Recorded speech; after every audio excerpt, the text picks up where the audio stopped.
Friends, welcome back to my channel. ಇವತ್ತಿನ ವಿಡಿಯೋದಲ್ಲಿ ಬಾಣಂತಿಯರು ಒಂಟಿಯಾಗಿರೋವಾಗ ಮಗುನ ಯಾವ ರೀತಿ ಹುಷಾರಾಗಿ ನೋಡ್ಕೊಳ್ಳೋದು, ಕೆಲವೊಂದು ಸೈನ್ಸ್ ಮಗುದು ಈ ನೋವಿಗೆ ಕಾರಣ ಆಗಿರುತ್ತೆ. ಆ್ಯಂಡ್ ನೆಕ್ಸ್ಟ್ ನೀವು ಒಬ್ಬೊಬ್ಬರೇ ಇದ್ದಾಗ ಹೇಗಿರಬೇಕು. ಯಾಕಂದರೆ ಇವಾಗ ಸಾಮಾನ್ಯವಾಗಿ ಜಾಯಿಂಟ್ ಫ್ಯಾಮಿಲೀಸ್ ಯಾರೂ ಇಲ್ಲ, ಎಲ್ಲರೂ ಕೆಲಸಗಳು ಸಿಕ್ಕಿದ್ಮೇಲೆ ಹೊರಗಡೆ ಹೋಗ್ಬಿಡ್ತೀರಾ, ಸಪ್ರೇಟ್ ಆಗ್ತೀರಾ. ಸೊ ಆ ಟೈಮಲ್ಲಿ ಪಾಪುಗಳಾದಮೇಲೆ ಒಬ್ಬೊಬ್ಬರೇ ನೋಡ್ಕೊಳ್ಳೋವಾಗ ತಬ್ಬಿಬ್ಬಾಗುತ್ತೆ. ಸೊ ಏನು ತಬ್ಬಿಬ್ಬಾಗೋದು ಬೇಡ, ಜಸ್ಟ್ ಮೈಂಡ್ ಫಸ್ಟ್ ರಿಲ್ಯಾಕ್ಸ್ ಆಗಿ ಇಟ್ಕೊಳ್ಳಿ. ಡೆಲಿವರಿ ಆಗಿ ಎಲ್ಲ ಹಾಸ್ಪಿಟ್ಲಲ್ಲೆಲ್ಲ ಡಿಸ್ಚಾರ್ಜ್ ಆಗಿ ನೀವು ಮನೆಗೆ ಬಂದ ಮೇಲೆ ಬಂದಿದ್ದ ದಿವಸ ಫಸ್ಟು ಬಾಗ್ಲಲ್ಲೇ ನಿಲ್ಲಿಸಿ ಫಸ್ಟು ದೃಷ್ಟಿ ತೆಗಿಬೇಕು. ಬಾಣಂತಿಗೂ ಮಗುಗೂ ದೃಷ್ಟಿ ತೆಗೆದು ಹೊರಗಡೆ ಅದನ್ನು ಚೆಲ್ಲಬೇಕಾಗತ್ತೆ. ರೋಡ್ಗೆ ಹಾಕಬೇಕು, ಇಲ್ಲಾಂದರೆ ಹಸಿರು ಗಿಡಗಳ ಮೇಲೆ ಚೆಲ್ಬಿಡ್ಬೇಕು ಅಂತ ಹೇಳ್ತಾರೆ. ಯಾಕಂದರೆ ಆ ದೃಷ್ಟಿ ಹಾಸ್ಪಿಟ್ಲಿಂದ ಬಂದಿರುವಂತಹ ಅದೆಲ್ಲ ಒಂಥರ ಒಂದು ನೆಗೆಟಿವ್ ಇರುತ್ತೆ. ಸೊ ಅದೆಲ್ಲ ಹೋಗುತ್ತೆ. ಸೊ ಆಮೇಲೆ ಒಳಗಡೆ ಬಂದ ಮೇಲೆ ಆ ಮಗುಗೆ ಮೈಗೆ ಸ್ನಾನ ಮಾಡಿಸ್ಬೇಕಾಗತ್ತೆ. ಸೊ ಇವಾಗ ಇದು ಮೇನ್ ರೀಸನ್. ನೀವು ಬಿಡಿ ಸ್ನಾನ ಮಾಡ್ಕೋತೀರಾ, ಬಟ್ ಮಗುಗೆ ಮಾಡಿಸೋದು ಕಷ್ಟ.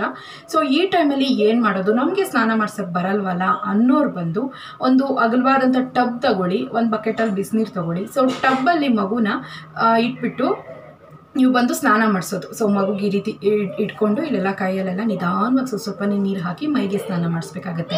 ಸೊ ತಲೆಗೆ ಬಂದು ನೀವು 11 ದಿವಸಕ್ಕೆ ಮಾಡಿಸಿದ್ರೆ ಒಳ್ಳೆಯದು ಅಂತ ಹೇಳ್ತಾರೆ. ಸೊ ಅಲ್ಲಿ ಹಾಸ್ಪಿಟ್ಲಲ್ಲಿ ಹೇಗೂ ಕ್ಲೀನ್ ಮಾಡಿ ಕೊಟ್ಟಿರ್ತಾರೆ ಮಗುನ. ಸೊ ನೀವು 11ನೇ ದಿವಸಕ್ಕೆ 7ನೇ ದಿವಸಕ್ಕೆ ಈ ರೀತಿ ಸಂಪ್ರದಾಯಗಳಿದ್ರೆ ನೀವು ಮಾಡ್ಕೋಬೋದು. ಫಸ್ಟ್ ಮಗುಗೆ ಸ್ನಾನ ಮಾಡಿಸ್ಬಿಟ್ಟು ಬಟ್ಟೆ ಎಲ್ಲ ಹಾಕಿ ನೀವು ಬೆಚ್ಚಗೆ ಮಲಗಿಸಿ. ಆ್ಯಂಡ್ ನೆಕ್ಸ್ಟು ಬಾಣಂತಿ ಮೈ ತೊಳ್ಕೋಬೇಕು, ನನ್ನ ಕೈಲಿ ಆಗ್ತಲ್ಲ ಅಂದರೆ ನೀವು ಮೈಗೆ ಸ್ನಾನ ಮಾಡ್ಕೋಬೋದು. ತಲೆಗೆ ಬಂದು 5 ದಿವಸಕ್ಕೆ 7 ದಿವಸಕ್ಕೆ 9 11 ಅನ್ನೋ ಸಾಂಗ್ಯ ಇರುತ್ತೆ. ಸೊ ಅದನ್ನು ನೀವು ಮನೆಗಳಲ್ಲಿ ಮಾಡ್ತಾರೆ ಅಂದರೆ ನೀವು ಮಾಡ್ಕೊಳ್ಳಿ. ಸೊ ಫಸ್ಟು ಹೈಜಿನಿಕನ್ನು ಫಸ್ಟ್ ಫಾಲೋ ಮಾಡಬೇಕು ಬಾಣಂತಿಯರು. ಯಾಕಂದರೆ ಹಾಲು ಕುಡಿಸ್ತಾ ಇರ್ತೀರಾ, ಹಾಲೆಲ್ಲ ಇಲ್ಲೆಲ್ಲ ಲೀಕ್ ಆಗ್ತಾ ಇರುತ್ತೆ, ಸ್ಮೆಲ್ ಬರುತ್ತೆ, ಬಟ್ಟೆ ಸ್ಮೆಲ್ ಬರುತ್ತೆ, ಮಗುಗೆ ಹಾಲು ಕೂಡ ಮಗು ಕೂಡ ಸ್ಮೆಲ್ ಬರುತ್ತೆ. ಸೊ ನೀಟಾಗಿ ಅಟ್ಲೀಸ್ಟ್ ಸ್ನಾನ ಮಾಡ್ಸೋಕ್ಕಾಗಿಲ್ಲ ಅಂದರೂ ಬಿಸಿ ನೀರು ಬಟ್ಟೆ ಮಾಡ್ಕೊಂಡು ನೀಟಾಗಿ ತೇವ ಮಾಡಿ ಮಗುನ ಒರೆಸ್ಕೊಳ್ಳಿ.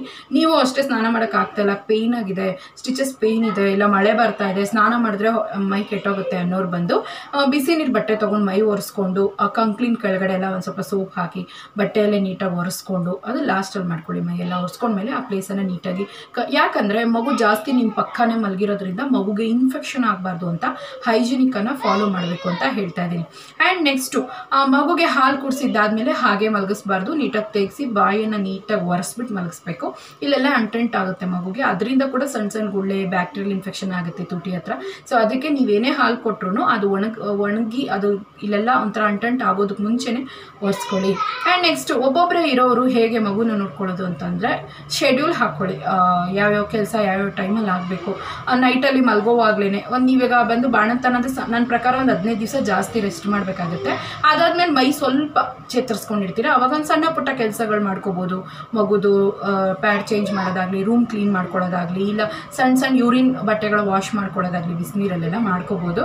ಆ್ಯಂಡ್ ನೆಕ್ಸ್ಟ್ ಮನೆಯಲ್ಲಿ ಯಾರಾದರೂ ಮಾಡೋರು ಇದ್ದಾರೆ ಅಂದರೆ ಮಾಡಿಸ್ಕೊಳ್ಳಿ. ಒಂದು ವೇಳೆ ಇಲ್ಲ ನಾವು ಒಂಟಿ ಅಂದರೆ ಯಾರನ್ನಾದರೂ ಒಬ್ಬರನ್ನ 1 ತಿಂಗಳವರೆಗೂ ಮನೆ ಕೆಲಸ ಮಾಡೋದಕ್ಕೆ ಇಟ್ಕೊಳ್ಳೇಬೇಕು. ಇಲ್ಲ ಹಸ್ಬೆಂಡ್ ಮಾಡ್ತಾರೆ ಅಂದರೆ ಹಸ್ಬೆಂಡ್ ಹತ್ರ ಮಾಡಿಸ್ಕೊಳ್ಳಿ ಕೆಲಸ ನೀವು. ಇಲ್ಲ ಅವರು ಮಾಡಲ್ಲ, ಮನೆ ಕೆಲಸನೂ ಮಾಡೋಕ್ಕೆ ನನಗೆ ಹೇಳ್ತಾರೆ, ಏನು ಮಾಡೋದು ಮಗು ಆದಮೇಲೆ ಅನ್ನೋರು ಬಂದು ನನ್ನ ಪ್ರಕಾರ ಯಾವ ಬಟ್ಟೆಗಳನ್ನು ಅಷ್ಟೇ ಸೇರಿಸಿಟ್ಕೋಬೇಡಿ, ಪಾತ್ರೆ ಸೇರಿಸಿಟ್ಕೋಬೇಡಿ.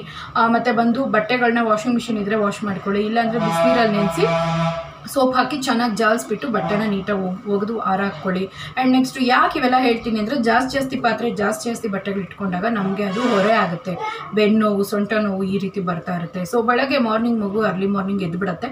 ಆ ಟೈಮಲ್ಲಿ ನಿಮ್ಗೇನು ಊಟ ಬೇಕೋ ಅವತ್ತಿನ ದಿವಸಕ್ಕೆ ಮಾಡಿಟ್ಕೊಂಬಿಡಿ. ರೈಸು, ಸಾಂಬಾರು, ಪಲ್ಯ ಈ ರೀತಿ ಮಾಡಿಟ್ಕೊಂಬಿಡಿ. ಬಿಸಿನೀರು ಒಂದು ಕಾಯಿಸ್ಬಿಟ್ಟು ಒಂದು ಫ್ಲಾಸ್ಕಲ್ಲಿ ಹಾಕಿಟ್ಕೊಂಬಿಡಿ.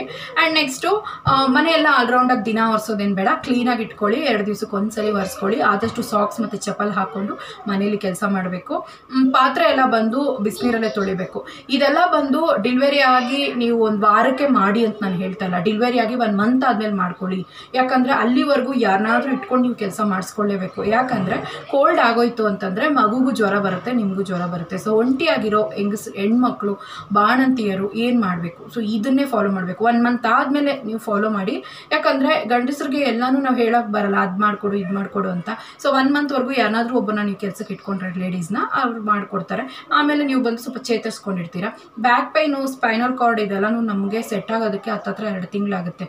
ಆ ನೋವು ಪುಷ್ ಮಾಡಿರೋವಾಗ ನಮಗೆ ಏನಿದ್ರು ಸ್ಟ್ರೈನ್ ಆಗಿರುತ್ತೆ ಒಳಗೆಲ್ಲ. ಸೊ ನಾರ್ಮಲ್ ಡೆಲಿವರಿ ಆದಮೇಲೆ 1.5 ತಿಂಗಳು 2 ತಿಂಗಳು ಬೇಕು ಚೇತರಿಸ್ಕೊಳ್ಳೋದಕ್ಕೆ. ನಿಮಗೆ ಗೊತ್ತಾಗಲ್ಲ, 1 ವಾರ ಆಗೋಯ್ತು, ಚೆನ್ನಾಗಿ ಊಟ ಮಾಡ್ತೀನಿ, ಚೆನ್ನಾಗಿ ಓಡಾಡ್ಕೊಂಡಿದ್ದೀನಿ, ಹಾಲು ಚೆನ್ನಾಗಿ ಆಗ್ತಿದೆ, ಮದುವೆ ನಾರ್ಮಲ್ ಪರ್ಸನ್ ಆಗ್ಬಿಟ್ಟೆ ಇವಾಗ ನಾನು ಅಂತ ನಿಮ್ಗೆ ಅನಿಸ್ಬೋದು. ಬಟ್ ಅದನ್ನು ಮೀರಿ ನೀವೇನಾದರೂ ಕೆಲಸ ಮಾಡಿದ್ರಿ ಅಂದರೆ ಮುಂದಕ್ಕೆ ಹೆತ್ತಾಕತ್ತೆ, ಆ ಮಗುಗೆ ಇನ್ಫೆಕ್ಷನ್ ಆಗುತ್ತೆ, ಕಫ ಆಗುತ್ತೆ, ಕೆಮ್ಮಾಗುತ್ತೆ. ಸೊ ಹಾಗಾಗಿ ಆದಷ್ಟು ಬೆಚ್ಚಗಿರಿ. ಯಾರ ಸಹಾಯ ಆದರೂ ಪಡ್ಕೊಂಡು 1 ತಿಂಗಳವರೆಗೂ ರೆಸ್ಟ್ ಮಾಡಿ. ಮಗು ಮಲಗಿರೋವಾಗ ನೀವು ಮಲ್ಕೊಂಬಿಡಿ, ಮಗು ಎದ್ದಿರೋವಾಗ ಎದ್ದೊಳ್ಬೇಕಾಗತ್ತೆ. ಸೊ ಹಾಗಾಗಿ ನೀವೇನಾದರೂ ವರ್ಕ್ ಮಾಡೋರಾಗಿದ್ದಿದ್ರೆ ಅಂದರೆ ಎಲ್ಲ 1 ಮಂತ್ ನೀವು ಬಂದು ಟೈಲರಿಂಗ್ ಅದು ಇದು ಏನಿದ್ರು ಎಲ್ಲ 1 ಮಂತ್ ನೀವು ದೂರ ಇಟ್ಬಿಡಿ. ಟೈಲರಿಂಗ್ ಎಲ್ಲನೂ 3 ಮಂತ್ಸ್ ಸಾಫ್ಟ್ವೇರ್ ಮಾಡ್ಕೋಬೋದು.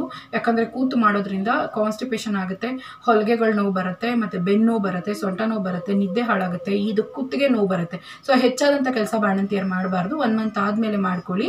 ಆಮೇಲೆ ಶೆಡ್ಯೂಲ್ ಹಾಕೊಳ್ಳಿ. ಮಾರ್ನಿಂಗ್ ಅಡುಗೆ ಆಗಬೇಕು, ಸರಿ 10 ಗಂಟೆ 11 ಗಂಟೆ ಒಳಗಡೆ ನಿಮ್ಮದು ಮೈಗೆ ಸ್ನಾನ ಆಗಿರಬೇಕು, ಮನೆಯೆಲ್ಲ ಕ್ಲೀನಾಗಿ ಒರೆಸಿರಬೇಕು, ಮಗುಗೆ ಸ್ನಾನ 1-4 ಗಂಟೆ ಮೇಲೆ ಮಾಡಿಸ್ಕೋಬೇಕು.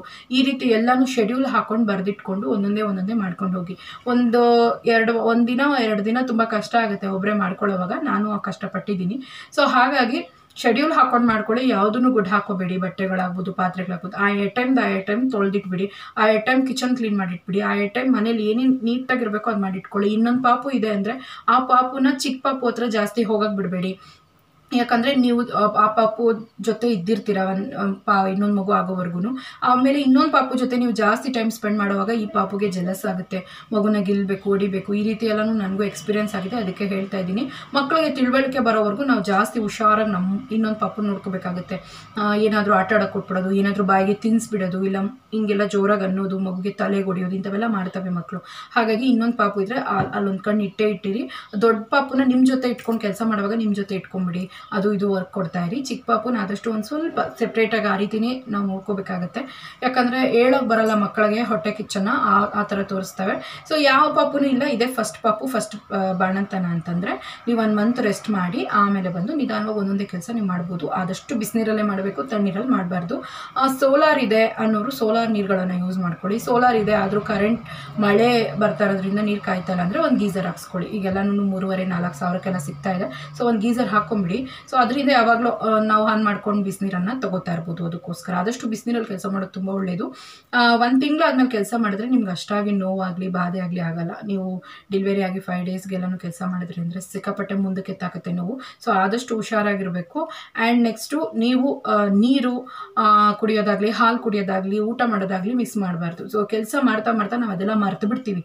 ಮಗುನ ನೋಡ್ಕೊಳ್ಳೋದ್ರಲ್ಲಿ ಬ್ಯುಸಿಯಾಗಿರ್ತೀವಿ, ಊಟ ಮಾಡೋಕ್ಕೆ ಗೊತ್ತಾಗಲ್ಲ, ಬಿಡು ಆಮೇಲೆ ತಿನ್ನೋಣ, ಹೊಟ್ಟೆ ಹಸಿ ಆಗ್ತಾಯಿಲ್ಲ ಅನ್ನೋದು, ಈ ರೀತಿ ಎಲ್ಲ ಮಾಡಬಾರ್ದು. ಹಾಲು ಕಮ್ಮಿ ಆಗಿಬಿಡುತ್ತೆ. ಟೈಮ್ಗೆ ಅಲಾರಾಮ್ ಇಟ್ಕೊಂಬಿಡಿ ಊಟಕ್ಕೆ ಅಂತಾನೆ. ಸೊ ಆ ಟೈಮ್ಗೆ ಅದು ಅಲಾರಾಮ್ ಹೊಡೆದ ತಕ್ಷಣ ನಿಮ್ಗೆ ಜ್ಞಾಪಕ ಬರುತ್ತೆ. ಹೋಗಿ ಚೆನ್ನಾಗಿ ಊಟ ಮಾಡ್ಕೊಳ್ಳಿ, ಮಗುನ ಬೆಚ್ಚಗೆ ನೋಡ್ಕೊಳ್ಳಿ. ಯೂರಿನ್ ಪಾಸ್ ಮಾಡ್ತಿದ್ದ ಹಾಗೇ ಆ ಬಟ್ಟೆಗಳನ್ನ ಚೇಂಜ್ ಮಾಡ್ತಾ ಇರಿ. ಮಗುಗೆ ಯೂರಿನ್ ಪಾಸ್ ಮಾಡಿರೋ ಬಟ್ಟೆಗಳನ್ನೆಲ್ಲ ಜಸ್ಟ್ ಒಂದು ಸೋಪ್ ನೀರಲ್ಲಿ ನೆನೆಸಿ ಜಾಲಿಸಿ ಒಣಗಾಕಿದ್ರೇ ಸಾಕು. ಬ್ರಷ್ ಹಾಕಿ ತಿಕ್ಕಬೇಕು ಅನ್ನೋದೇನಿಲ್ಲ.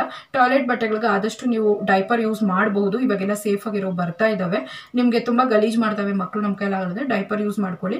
ಯೂಸ್ ಮಾಡಿದ್ಮೇಲೆ ಅದು ಬಿಚ್ಚಿದಾಗೆಲ್ಲನೂ ಮಗುದು ಟಾಯ್ಲೆಟ್ ಪ್ಲೇಸ್ ಮತ್ತು ಯೂರಿನ್ ಪ್ಲೇಸ್ನೆಲ್ಲ ನೀಟಾಗಿ ಒರೆಸಿ ಮತ್ತೆ ನೀವು ಇನ್ನೊಂದು ಡೈಪರ್ನ ಹಾಕಬೇಕಾಗುತ್ತೆ. ಹುಷಾರು, ಆದಷ್ಟು ಹುಷಾರಾಗಿರಿ, ಸೇಫಾಗಿರಿ. ಆ್ಯಂಡ್ ನೆಕ್ಸ್ಟು ಮಳೆ ಇರೋದ್ರಿಂದ ಸ್ಕಾರ್ಫ್, ಕೈಗೆ ಗ್ಲೌಸ್ಗಳು ಹಾಕೋದು, ಕಾಲಿಗೆ ಸಾಕ್ಸ್ ಹಾಕೋದು, ಈ ಥರ ಇಲ್ಲೊಂದು ಬಟ್ಟೆ ಕಟ್ಟೋದು, ಇವೆಲ್ಲ ಮಾಡಲೇಬೇಕು.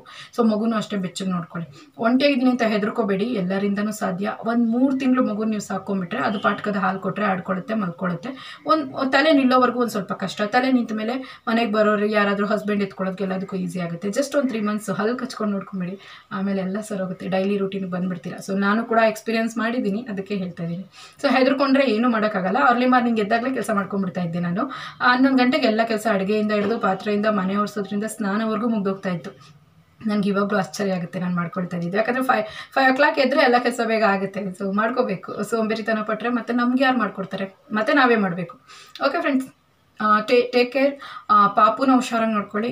ಇನ್ನೊಂದು ಪಾಪು ಇದ್ದರೆ ಅದನ್ನು ಹತ್ರ ಹುಷಾರಾಗಿ ಪೆನ್ ಆಗಲಿ, ಪೆನ್ಸಿಲ್ ಆಗಲಿ ಮಗು ಹತ್ರ ಎತ್ಕೊಂಡು ಹೋಗೋದು, ಇಂಥವೆಲ್ಲ ಮಾಡ್ತವೆ ಮಕ್ಕಳು. ಸೊ ಆದಷ್ಟು ಹುಷಾರಾಗಿ ಕೇರ್ಫುಲ್ ಆಗಿರಿ. Take care. ಬಾಯ್.